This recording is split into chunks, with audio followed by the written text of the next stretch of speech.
नमस्कार, मैं शालिनी और आप देख रहे हैं नेशन न्यूज। आपकी आवाज आई। बढ़ते हैं आज की बड़ी खबर की ओर। सरकार के कदम ने संतुष्ट किया। पहलगाम हमले पर शरद पवार ने खुलकर की शाह और राजनाथ की तारीफ। एनसीपी प्रमुख शरद पवार ने केंद्रीय गृह मंत्री अमित शाह और रक्षा मंत्री राजनाथ सिंह के परिपक्व रवैये की तारीफ की और कहा कि आज इस पर पहलगाम टेरर अटैक बहस करने का वक्त नहीं है। उन्होंने बताया कि सर्वदलीय बैठक में दोनों ने परिपक्व रुख अपनाया था। उन्होंने रविवार को कहा कि 22 अप्रैल के पहलगाम हमले पर चर्चा के लिए सर्वदलीय बैठक के दौरान परिपक्व रुख अपनाया और माना कि सरकार की ओर से चूक हुई थी।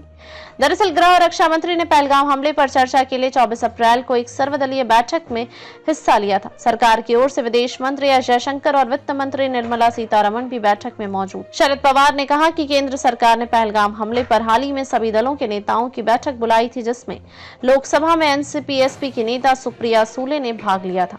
महाराष्ट्र के कद्दावर नेता ने कहा, एक बात जिसने मुझे संतुष्टि का एहसास कराया, सत्ता पर काबिज नेताओं ने, चाहे वह देश के रक्षा मंत्री हो या गृह मंत्री, बहुत परिपक्व रुख अपनाया और स्वीकार किया कि कहीं न कहीं हमारी सरकार की ओर से कमी हुई है। पवार ने इस बात पर जोर देते हुए कहा कि हमले से संबंधित कुछ सवालों पर गौर किए जाने की जरूरत है।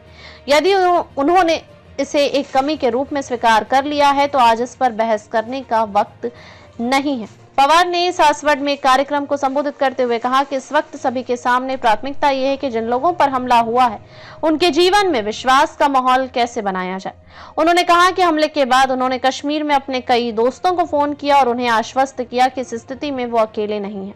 एनसीपी प्रमुख ने कहा कि उन्होंने जम्मू एवं कश्मीर के मुख्यमंत्री उमर अब्दुल्ला से चर्चा की और सुले ने भी उनसे बात की है। पवार ने बताया, उन्होंने अब्दुल्ला से कहा कि चाहे जो भी कीमत चुकानी पड़े, हम इस जगह की एकता और बंधन को टूटने नहीं देंगे।